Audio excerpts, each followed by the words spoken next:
Hi, welcome to Vijay's info. இன்றைக்கி நம்ம குக்கரில் ஒரு சூப்பரான ஒரு சூப்பு, வாழைத்தண்டு சூப்பு செய்வோம். செம்ம டேஸ்ட்டாகவும் இருக்கும், உடம்புக்கு ரொம்ப நல்லது. வயிற்றில், குடலில், எங்கே கிட்னியில் கல் இருந்தால் கூட கல்லை கரைக்கிற தன்மை இந்த வாழைத்தண்டுக்கு உண்டு. இதை நம்ம சூப்பராக நல்லா செஞ்சு குடிக்கலாம். நம்ம ஒரு கிளாஸே 40 ரூபான்னு விற்கிறாங்க கடையில். நம்ம இதை வீட்டிலையே ஒரு சின்ன துண்டு வாழைத்துண்டு வச்சு செம்ம டேஸ்ட்டாக ஒரு 4 பேர் குடிக்கிற மாதிரி சூப்பு செய்வோம். ரொம்ப சிம்பிளானது தான் இது. இதுக்கு நம்ம ஒரு துண்டு வாழைத்தண்டை எடுத்து நல்லா ரஃப்பாக கட் பண்ணி வச்சுருக்கேன். எப்படினாலும் கட் பண்ணி வச்சுக்கலாம். ரஃப்பாக கட் பண்ணி குக்கரில் போட்டுடலாம்.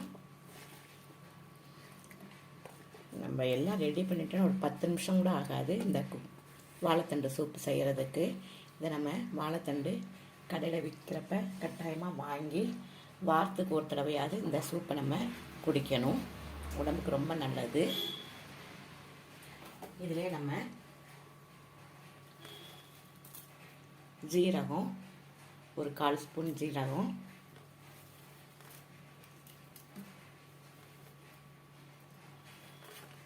மிளகு 1-2 இடித்து வச்சுருக்கேன் பாருங்கள்.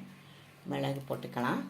உங்களுக்கு காரத்துக்கு தகுந்த மாதிரி வேணும்னா கூட நம்ம சூப்பு முடித்த பிறகு பொடியை போட்டுக்கலாம்.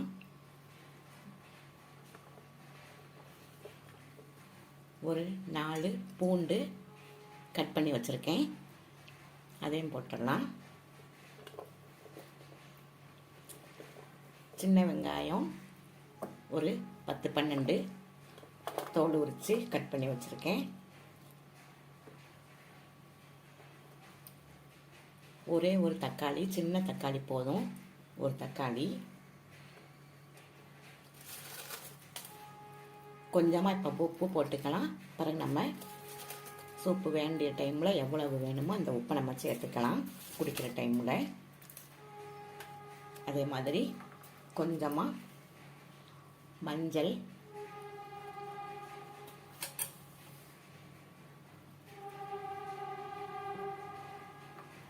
ஒரு பாசிப்பருப்பு ஒரு ஸ்பூன் போட்டிருக்கேன் பாசிப்பருப்பு. இது எல்லாத்தையும் நம்ம ஒரு 4 கிளாஸ் தண்ணி விட்டு நல்லா வேக வச்சு எடுத்துக்கலாம். ஒரு 4 பேர் குடிக்கிறதுக்கு தக்கன தண்ணி விட்டுக்கலாம். இதை நல்லா இப்போ குக்கரில் மூடி போட்டு நல்லா ஒரு 10-12 சவுண்டு வைக்கிற மாதிரி நல்லா வேக வச்சுருவோம். 10-12 சவுண்டு கொடுத்தா நல்லா வெந்துடும்.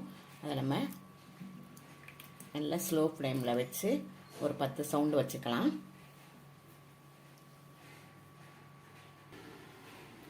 குக்கரில் நல்லா மூடி போட்டு வெயிட் போட்டு ஒரு 10 சவுண்டு வைக்கிற மாதிரி நம்ம நல்லா தண்டை வேக வச்சு எடுத்துருவோம்.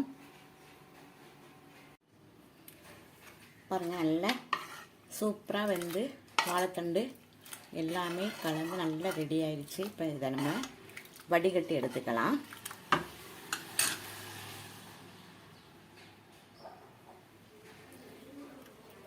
நல்லா வடிகட்டி எடுத்துக்குவோம்.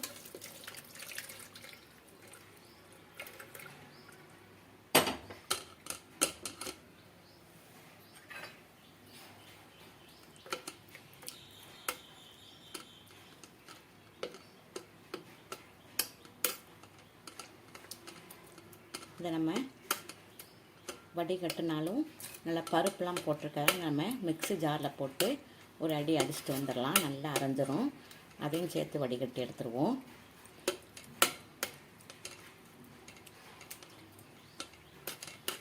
பாருங்கள், நல்லா வடிகட்டியாச்சு. ஆனாலும் இந்த பூண்டு இதெல்லாம் அப்படி அப்படியே இருக்கிறதுனால நம்ம மிக்ஸி ஜாரில் போட்டு ஒரு அடி அடிச்சுட்டு எடுத்துகிட்டு வந்துடலாம்.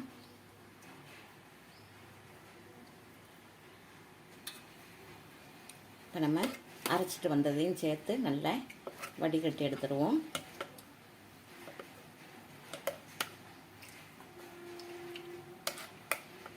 சூப்பரான சூப்பு ரெடி ஆயிரும். இப்போ நமக்கு நம்ம இந்த வாழைத்தண்டு நம்ம ஊரில் ஈஸியாக கிடைக்கிறதுனால இதை நம்ம அசால்ட்டாக விட்டுறோம். இதில் உள்ள மருத்துவத்தன்மைலாம் நமக்கு தெரிய மாட்டேங்குது முக்கால்வாசி. இதையே வெளிநாட்டெலாம் ஒரு கேப்சல்ஸ் மாதிரி விற்கி ஆயிரக்கணக்கான ரூபாவில் விற்றுட்ருக்காங்க. அதை நம்ம வாங்கி சாப்பிடுவோமே தவிர இதை மாதிரி நம்ம செய்ய மாட்டோம். உணவே மருந்து. அதே மாதிரி நம்ம நோய் வருமுன்னே நம்ம காத்துக்கணும். நம்ம உடம்பை காத்துக்கணும்னா இதை மாதிரி மருத்துவ குணங்கள் நிறைய இருக்கிற நம்ம ஊரில் இருக்கிற மருத்துவ குணங்கள் நிறைய இருக்குது. ஒவ்வொரு காய்கறிகளையும் சுண்டைக்காய்லேருந்து வாழைத்தண்டுலேருந்து இதெல்லாம் நம்ம இப்படி ஈஸியாக நல்லா டேஸ்ட்டாக செஞ்சு சாப்பிட்ற மாதிரி நம்ம பழகிக்கணும். பாருங்கள், இது செய்கிறது ரொம்ப சுலபம்தான். ஆனால் வயிற்றில் உள்ள கழிவுகள்லேருந்து கல் வந்தால் அவ்வளோ அவஸ்தையாக இருக்கும். உடம்புக்கு வலி, பயங்கரமான வலியும் இருக்கும். அதில் டாக்டர்கிட்ட போய் அவ்வளோ செலவு பண்ணி நம்ம ட்ரீட்மெண்ட் பண்ணதுக்கு இதே மாதிரி நம்ம வாரத்துக்கு ஒரு தடவை செஞ்சுக்கிட்டோம்னா நோய் நம்மளை அண்டை விடாமல் பாதுகாத்துக்கலாம். பாருங்கள், நல்லா வடிகட்டியாச்சு.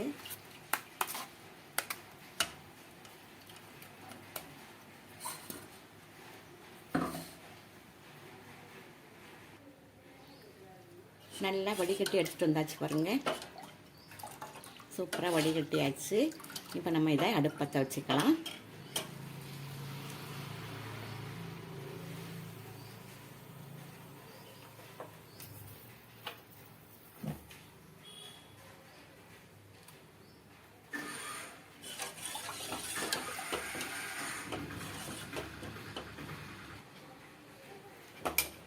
இப்போ இதில் நம்ம ஒரு ஸ்பூன் கார்ன்ஃப்ளவர் கலந்து இதில் விட்டுறலாம். கொஞ்சம் கெட்டித்தன்மையாக இருக்கும். இப்போ கொஞ்சம் தண்ணியாக இருக்கிறதுனால நம்ம கொஞ்சம் கார்ன்ஃப்ளவர் கரைச்சி ஊற்றிக்குவோம்.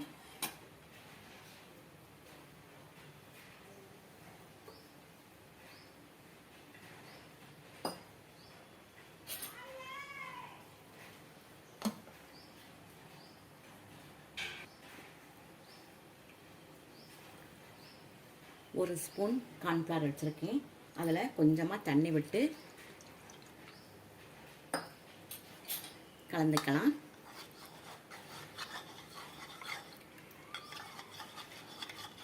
கட்டிப்படாமல் நல்லா கரைஞ்சிக்கலாம். நல்லா கரைச்சிக்குவோம்.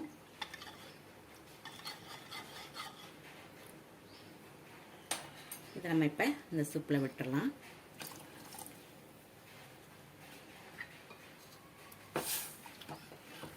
பாருங்கள், கார்ன்ஃப்ளவர் விட்டோன்னா கொஞ்சம் கெட்டியாகுது.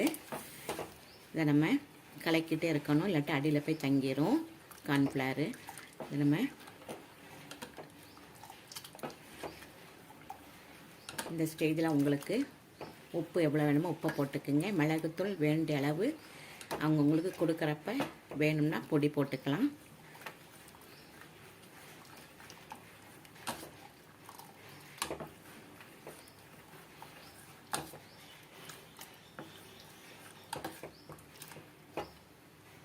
எல்லாமே வெந்தது தான். கார்ன்ஃப்ளவர் கரைச்சி விட்றதுனால ஒரு 2 நிமிஷம் நல்லா கொதிக்க விடுவோம். சூப்பரான நல்ல மருத்துவ குணம் உள்ள இந்த வாழைத்தண்டு சூப்பு நீங்கள் அடிக்கடி செஞ்சு கொடுங்க. பிள்ளைகளுக்கு, பெரியவங்களுக்கு கல்லுனால அவஸ்தைப்படுவாங்க. நிறைய பிள்ளைகளுக்கு, குழந்தைங்களுக்கு கூட இப்போ வயிற்றில் கல் வந்துடுது.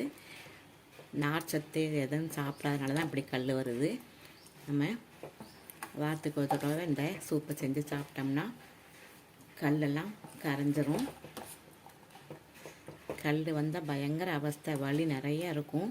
அதெல்லாம் அவாய்ட் பண்ணணும்னா இதை மாதிரி நீங்கள் இந்த சூப் செஞ்சு கொடுங்க. ரொம்ப சிம்பிளானது தான் இது செய்கிறது. இந்த அளவு சூப்பு வாங்கினா கடையில் 200 ரூபாய்க்கு மேலே ஆகும். அதை நம்ம வீட்டிலேயே அழகாக ரெடி பண்ணிட்டோம் பாருங்கள்.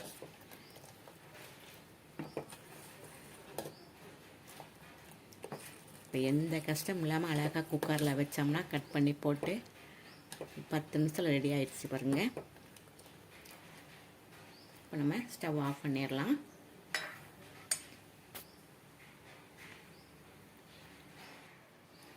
சூப்பரான வாழைத்தண்டு சூப் ரெடி ஆகிடுச்சு பாருங்கள். இதை நம்ம பரிமாறதுக்கு முன்னால் கார்ன்ஃப்ளெக்ஸை கொஞ்சம் நல்லா நொறுக்கி போட்டால் குழந்தைங்க நல்லா விரும்பி சாப்பிடுவாங்க. இதை நாங்கள் ப்ரெட்டையும் நல்லா நெய்யில் வறுத்து போட்டாலும் நல்லாயிருக்கும் டேஸ்ட்டு. பாருங்கள், மிக்சர் போட்டாலும் நல்லா தான் இருக்கும். உங்களுக்கு என்ன பிடிக்கும் அதை போட்டு பரிமாறுங்க. இந்த வாழைத்தண்டு சூப்பை நீங்கள் செஞ்சு அசத்துங்க. இந்த சூப்பை செய்கிறது ரொம்ப ஈஸி தான், ஆனால் மருத்துவ குணம் நிறையா இருக்குது.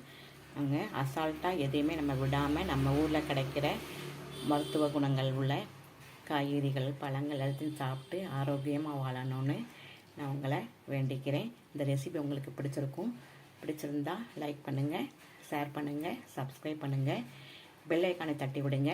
மற்றும் ஒரு நல்ல ரெசிபியுடன் உங்களை சந்திக்கிறேன். பாய்.